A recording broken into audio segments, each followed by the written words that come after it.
Hindi grammar का समास chapter पढ़ेंगे, ठीक है। समास को इंग्लिश में क्या कहते हैं? कंपाउंड, ठीक है। तो समास जो होता है क्या होता है बेटा, जब हम दो या दो से अधिक शब्दों को आपस में मिलाते हैं, उनके बनने के एक नया शब्द बनता है, उसे बोलते हैं समास। यानी कि जब आप दो या दो से अधिक शब्दों से मिलकर बने हुआ जो एक नवीन शब्द है और जिसका अपना अर्थ है, अर्थ का मतलब क्या होता है? सार्थक शब्द, जिनका अपना अर्थ हो, उसे समास कहते हैं। समास में दो पद होते हैं। जो समास में पहला शब्द होता है वो उसको पूर्व पद बोलते हैं, ठीक है ना। और जो उसका बाद वाला शब्द होता है वो तो उत्तर पद बोलते हैं। एग्जाम्पल के साथ में भी बताया जाएगा समास में जब आएगा तो, ठीक है। और साप्ताहिक सब समासिक शब्द कहलाता है, इसे समस्त पद भी कहते हैं। समास होने के बाद व्यक्तियों के चिन्ह परशक लुप्त हो जाते हैं। यानी कि जैसे कोई व्यक्ति, इसको तुम विसर्ग मतलब करोगे तो उसके बीच में ना एक चिन्ह लगा रहेगा, लेकिन जब तुम इसको जोड़ोगे तो उस चिन्ह को तुम हटा देते हो, वो विसर्ग चिन्ह फिर तुम्हें दिखाई नहीं देता। समास विग्रह का मतलब क्या होता है? जब आप समास को दो पार्ट्स में तोड़ दो, जैसे कि राजपुत्र को आप तोड़ दो राजा का पुत्र, है ना। नीलकंठ को आप तोड़ दो नीला है जो कंठ। तो आप जब किसी शब्द को तोड़ देते हो, उसका विग्रह कर देते हो, तो उसे क्या बोलते हैं? समास विग्रह। तो देखो समास का जो भेद है वो कितने, मेन समास के तीन ही भेद होते हैं। जो मेन होते हैं वो तीन होते हैं। पहला होता है अव्ययी भाव, दूसरा होता है तत्पुरुष और तीसरा होता है बहुब्रीहि। लेकिन जो तत्पुरुष है उसको और पार्ट्स में भी डिवाइड किया गया है, अव्ययी भाव को भी और बहुब्रीहि को भी। तो लेकिन जो अव्ययी भाव समास तत्पुरुष समास होता है, इसके दो और मेन पार्ट होते हैं। वो होता है कर्मधारय और द्विगु।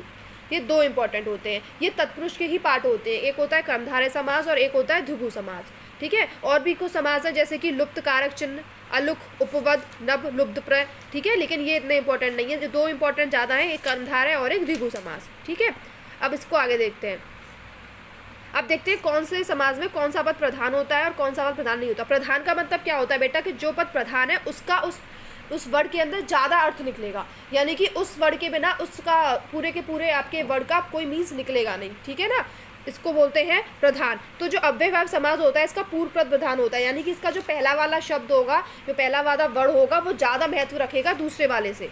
तत्पुरुष समास का उत्तर पद प्रधान होता है। और जब तत्पुरुष का उत्तर पद प्रधान है तो तत्पुरुष के ही दो पार्ट होते हैं, एक होता है कर्मधारय, एक होता है द्विगु। तो कर्मधारय का भी उत्तर पद प्रधान होगा और द्विगु का भी उत्तर पद प्रधान होगा। और द्वंद्व समास ऐसा समास होता है जिसके दोनों ही पद प्रधान होते हैं, दोनों ही शब्द इसके इंपॉर्टेंट। जैसे माता पिता, माता भी इंपॉर्टेंट है, पिता भी इंपॉर्टेंट है ना। और जैसे कि भाई बहन, तो भाई भी इंपॉर्टेंट है, बहन भी इंपॉर्टेंट है। तो दोनों ही पद प्रधान होते हैं। बहुब्रीहि समास क्या होता है? इसके दोनों ही पद अप्रधान हो, दोनों ही शब्दों का महत्व ना हो, बल्कि एक तीसरा नया शब्द बनेगा जिसका अपना महत्व निकलेगा, ठीक है। तो पहले अव्ययी भाव समाज में पहला पद अव्यय होता है, उत्तर पद जो कि प्रधान होता है, और दूसरा पद प्रधान नहीं होता है।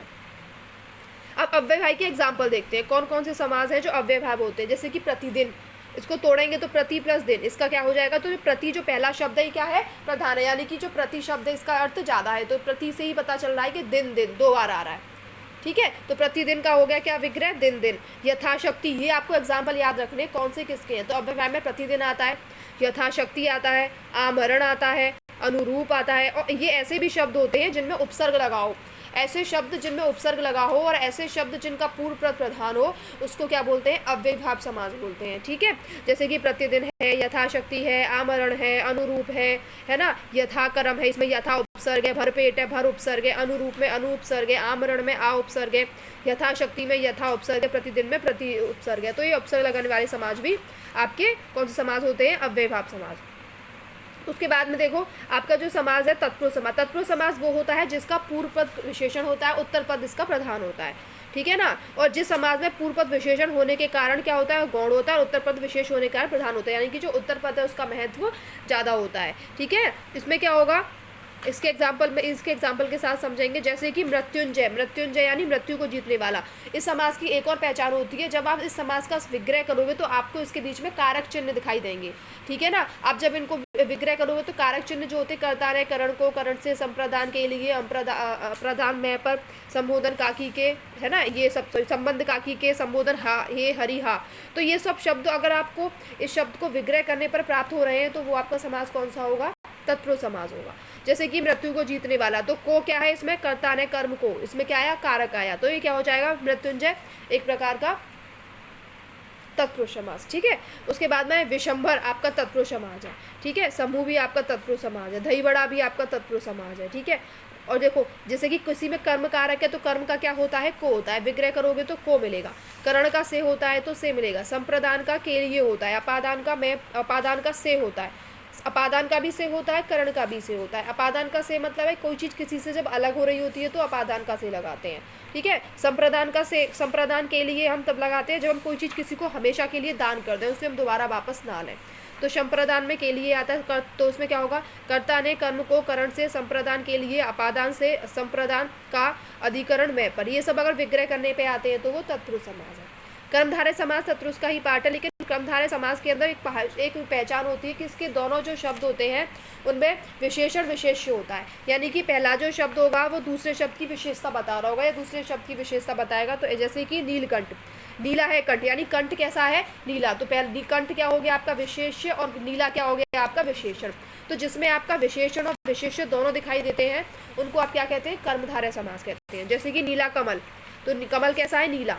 पीला वस्त्र, वस्त्र कैसा है, पीला। महान देवता, देवता कैसे है, महान। तो सब में क्या आ रहा है आपका विशेषण विशेष्य आ रहा है। नील गाय, गाय कैसी है, नीली। परमानंद, आनंद कैसा मिल रहा है, परम, ठीक है। भात्मा, आत्मा कैसी है, महान। सद्धर्म, धर्म कैसा है, सत। अब अधपका है ना, खाना कैसा है, अधपका। तो ये आपका जो अधपका है, सद्धर्म है, महात्मा है, नीलकंठ है, परमानंद है, नील गाय है, ये सब आपके कैसे शब्द हो गए, कर्मधारय समास हो गए, ठीक है। उसके बाद देखो इसमें ये अगर किसी में कर्म तत्पुरुष है तो इसका मतलब उसमें कर्म जो कारण है वो लुप्त होकर के आया होगा। करण तत्पुरुष है तो से या द्वारा आपका ये लुप्त हो गया होगा। संप्रदान में के लिए लुप्त हो गया होगा, अपादान में से लुप्त हो गया होगा, है ना। और संबंध में काकी के लुप्त हो गया होगा, अधिकरण में मैं पर लुप्त हो गया होगा। उसके बाद में देखो मैंने बता दिया अगर तत्पुरुष समास के ही पार्ट कर्मधारय है, अगर तत्पुरुष का उत्तर पद प्रधान है तो कर्मधारय का भी उत्तर पद प्रधान होगा। लेकिन आपको एग्जाम्पल याद रखने हैं ज़्यादा से ज़्यादा, जिससे कि आपके क्वेश्चन गलत ना हो।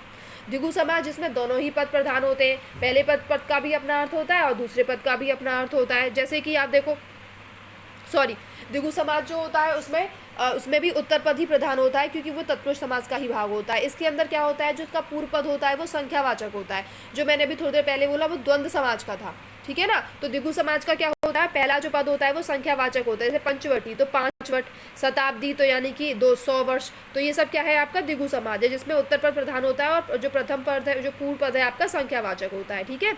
इसके एग्जाम्पल देखो, जैसे कि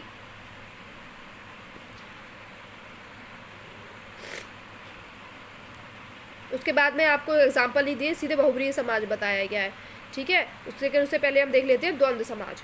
द्वंद्व समाज बेटा ऐसा समाज होता है जो मैंने अभी भी बताया, ठीक है ना। द्विगु समाज के एग्जाम्पल्स हैं, जैसे कि देखो इसके अंदर दोपहर यानी कि दो समय का बीच का समय, दोपहर यानी सुबह और शाम के बीच का समय, दोपहर। पंचवटी तो पंच आ गया, है ना। तिराहा तो 3 आ गया, त्रिफला तो 3 आ गया, 12 तो 12 आ गया। तो जिसके पहला पद संख्यावाचक होगा वही समाज कौन सा होगा, द्विगु समाज होगा, ठीक है ना। जैसे कि त्रिफला अष्टधाई, चतुर्भुज में 4 आ गया, चौराहे में 4 आ गया, नवग्रह में 9 आ गया, अष्टधाई में 8 आ गया, त्रिफला में 3 आ गया।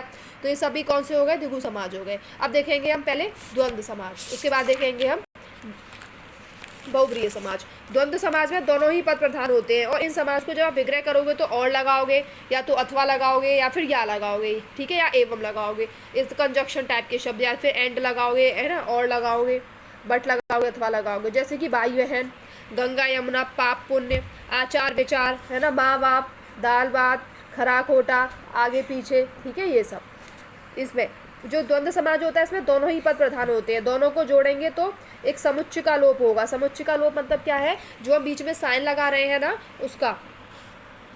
उसके बाद देखो आगे अब का क्या बचा, केवल लास्ट बहुब्रीहि समाज। बहुब्रीहि समाज वो होता है जिसका कोई भी पद प्रधान नहीं होता। दोनों ही शब्द को अगर आप जोड़ते हैं, बनाते हैं तो एक नया शब्द, एक नया अर्थ निकल करके आता है, ठीक है। जैसे कि नीलकंठ, नीला है जो कंठ यानी कि शिव जी। कौन होते हैं नीलकंठ, शिव जी। चंद्रमौली, जिसके सिर पर चंद्र सवार है यानी कि शिव जी। चक्रपाणी, जिसके हाथ में चक्र है यानी कि विष्णु जी। तो ये क्या है, तीसरा व्यक्ति निकल के आ रहा है, तो उसको क्या बोलेंगे आप, बहुब्रीहि समाज बोलेंगे, ठीक है। अब कुछ क्वेश्चंस भी देखते हैं। जैसे कि पहला क्वेश्चन है, तत्पुरुष समाज का उदाहरण नहीं है, तो इसमें राजकुमार तत्पुरुष समाज है, राजा का बेटा, ठीक है ना। यज्ञवेदी भी तत्पुरुष समाज है ना, यज्ञ में वेदी। ग्रामवासी भी तत्पुरुष समाज है, ग्राम का वासी। लेकिन आजन्म नहीं है, क्योंकि आजन्म में जो आ लगा हुआ है वो क्या है आपका, अव्यय है और उपसर्ग है, और जिसमें उपसर्ग और अव्यय लगा होता है उसे क्या बोलते हैं, अव्ययीभाव समाज, ठीक है। उसके बाद आगे देखते हैं, जैसे कि गुरुदेव, तो गुरुदेव जो होंगे वो आपके तत्पुरुष समाज है, क्योंकि गुरुदेव, देव कौन है, आपके गुरु हैं, तो जिसमें विशेषण विशेष्य होता है, इसको कौन सा समाज कहते हैं, कर्मधारय समाज, ठीक है ना। तो आपके जो देव है उनको किसकी उपाधि दी गई है, गुरु की, तो गुरुदेव आपका क्या हो जाएगा, कर्मधारय समाज हो जाएगा। बारहसिंगा, बारह क्या है बेटा, बारह आपको क्या दिखा रहा है, बारह आपको दिखा रहा है वैसे 12 चीज संख्यावाचक, तो होना तो दिगु चाहिए, लेकिन जब भी आपको कंफ्यूजन लगे दिगु में, द्वंद्व में, सॉरी दिगु में, बहुब्री कर्मधारय में, तो आप हमेशा बहुब्री ही लगा के आना, कभी भी कंफ्यूजन मत करना। अगर आपको तीनों ऑप्शन मिल जाए और आपको लग रहा हो कि ये अगर तीनों में अगर बहुब्री नहीं होगा तभी आप द्वंद्व या कर्मधारय लगाओगी, लेकिन अगर बहुब्री होगा तो आप बहुब्री ही लगाओगी। बारहसिंगा में वैसे दिगु भी हो सकता है, लेकिन जो बारहसिंगा है ये बहुब्री ही समाज में ज़्यादा सही माना जाता है, ठीक है। इसमें से कर्मधारय समाज कौन सा है, तो इसमें से कर्मधारय श्वेत पत्र, देखो नीलकंठ भी वैसे कर्मधारय है, कंठ कैसा है, नीला है ना, लेकिन इसको माना नहीं क्योंकि ये बहुब्री के लिए प्रायोरिटी ज़्यादा रखता है, क्योंकि नीलकंठ किसको बोलते हैं, शिव जी को बोलते हैं, इसी वजह से बहुब्री है। इसे श्वेत पत्र यानी कि जो पत्र है उसका कैसा है, श्वेत है, तो यानी पत्र की विशेषता बताई गई है, इसीलिए कर्मधारय समाज में श्वेत पत्र को लिया गया है। परमानंद है ना, तो ये भी कौन सा समाज है, कर्मधारय समाज है। आनंद कैसा है, परम है एकदम, तो ये भी क्वालिटी हो गई आनंद की, तो ये क्या हो गया, कर्मधारय समाज। इसमें से कौन सा समाज नहीं है, तो आपने कर्मकारक समाज नहीं पढ़ा है, ठीक है। अव्ययभाव आपने पढ़ा, दिगु आपने पढ़ा, द्वंद्व आपने पढ़ा, तत्पुरुष आपने पढ़ा, लेकिन कर्मकारक समाज कोई नहीं होता। और जो समाज जिसके दोनों पद प्रधान होते हैं उसे कौन सा समाज कहते हैं, द्वंद्व समाज कहते हैं, इसके दोनों पद प्रधान होते हैं।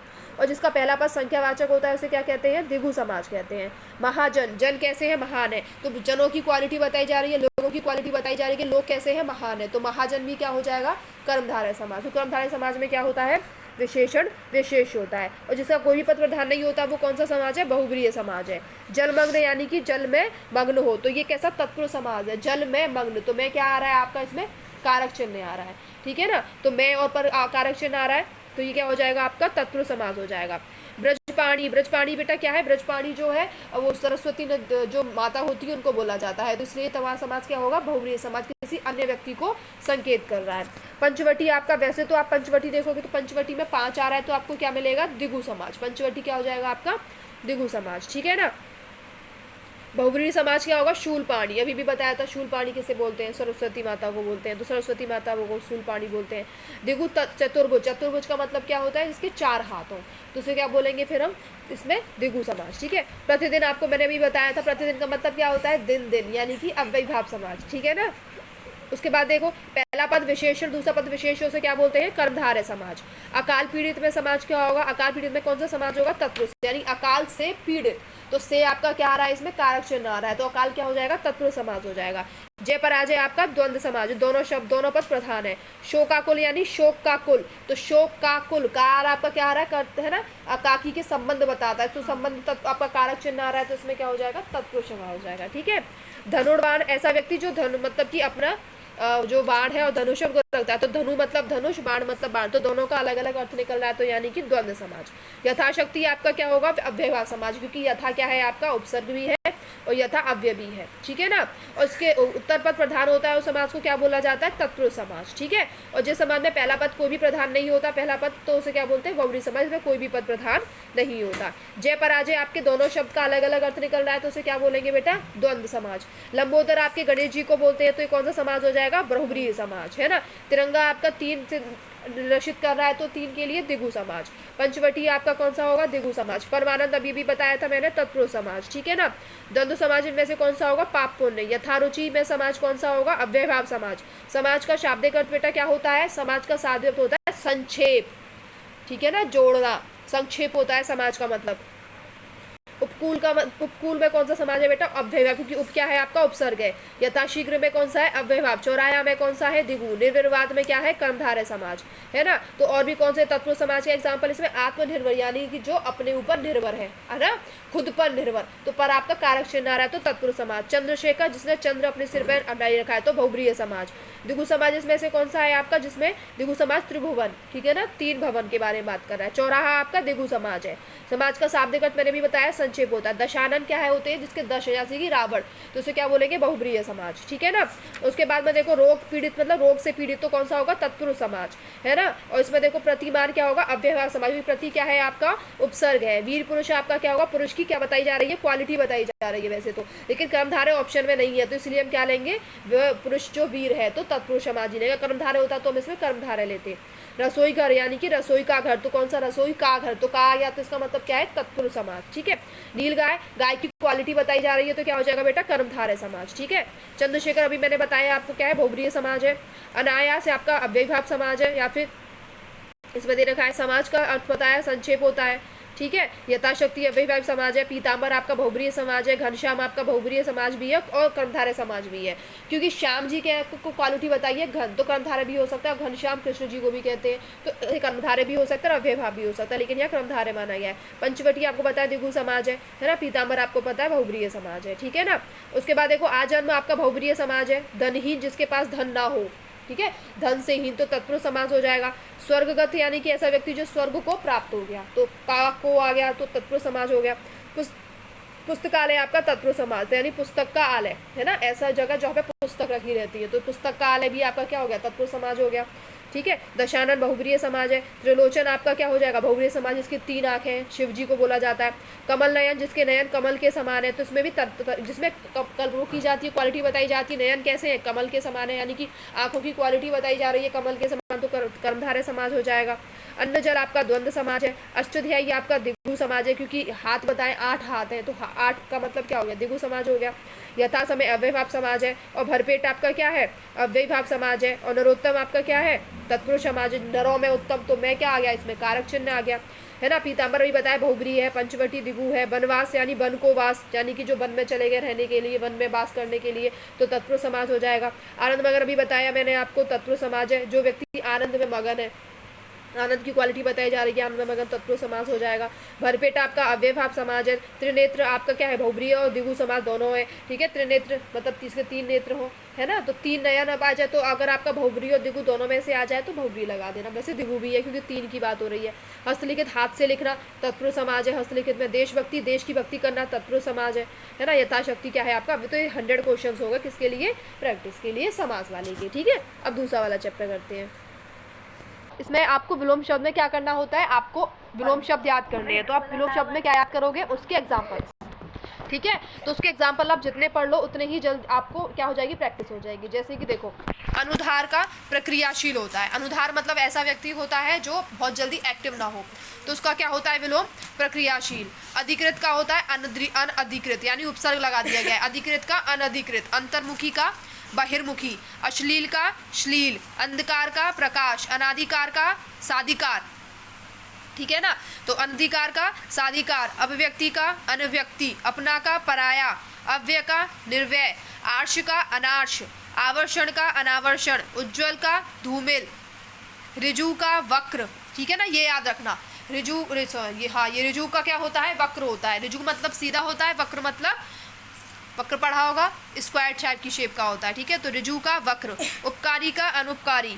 रित का अनत्र, ठीक है ना। तो ऋजु का वक्र, अपकारी का अनुपकारी, रित का अनत्र, कलयुग का सतयुग, खाद का अखाद, ऐहिक का पारलौकिक, ठीक है। कर्मष्ठता का अकर्मष्ठता, चिंतित का चिंता रहित, ज्वलनशील का शमनशील, गहन का पुलिन, जागृत का सुप्त, जितेंद्रिय का इंद्रियाशक्त, तम का ज्योत्सना, सुदिन का दामिनी, देवी अप्यान का दिव्यांती, नगर का ग्राम, निर्दिष्ट का अनादृष्ट, प्रमाणिक का प्रमाणिक, बुद्धिमान का बुद्धिहीन, प्रकाश का गोपन, मनसा का कर्मणा, रसीला का नीरस, लब्ध का प्रदत्त, सात्य का असात्य, समावेशन का अनावेशन, वरिष्ठ का कनिष्ठ, राष्ट्रप्रेम का राष्ट्रद्रोह, ऐच्छिक का अनैच्छिक, मनसा का कर्मणा, बच्चे का अबच्चे, पोषित का अपोषित, निर्बंधित का अनिर्बंधित, निषिद्ध का विहित, नागरिक का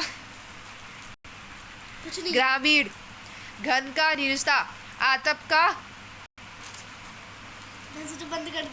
तन्वंगिनी, तिक्त का मधुर, जातीय का विजातीय, गोप्य का प्रकाश, जंगली घरेलू, चारु अचारु, कृष्ण का शुक्ल, ऐश्वर्य का अनैश्वर्य, ठीक है।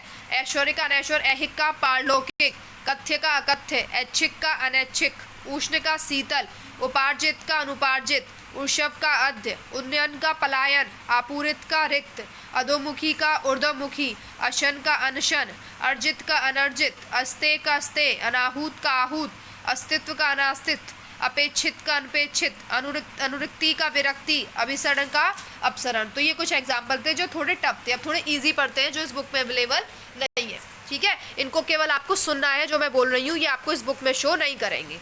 जैसे कि अंधकार का प्रकाश, अथ का इति, अनाथ का सनात, यानी अनाथ का क्या होगा सनात, अनिवार्य का वैकल्पिक, अनुज का अग्रज, अनुज मतलब छोटा, अग्रज मतलब बड़ा, अनुराग का विराग, अपव्यय का मितव्यय, आतंकित आंतरिक का ब्रहा, आदर का अनादर, उदय का अस्त, उदार का अनुदार, उपयोगी का अनुपयोगी,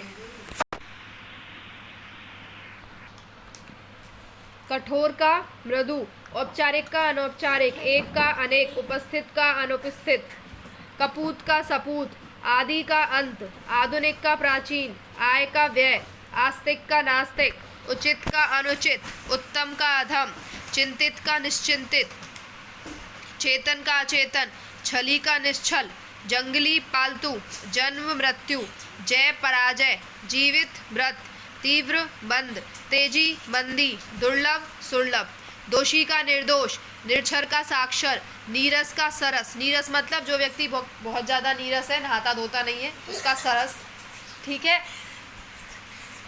नीरस का सरस, प्रमुख का गौड़, प्रमुख का गौड़, प्रशंसा का निंदा, गरीब का अमीर, गंदगी सफाई, गर्मी सर्दी, गुरु शिष्य, गृहस्थ का सन्यासी, घृणा का प्रेम, बलवान का निर्बल, भाग्यवान का अभागा, भूत का भविष्य, भयभीत का निर्भय, महात्मा का दुरात्मा, रक्षक का बच्चक, रुष्ट का प्रसन्न, सगुण का निर्गुण, सक्षम का असक्षम, समान का असमान, सरल का कठिन, सार्थक का निरर्थक, सुगंध का दुर्गंध, हर्ष का शोक और हिंसा का अहिंसा, ठीक है। तो ये कुछ इंपॉर्टेंट आपके क्या थे विलोम शब्द थे, थोड़े से इजी वाले भी बताए और थोड़े टफ वाले भी जो इस बुक में अवेलेबल थे, ठीक है।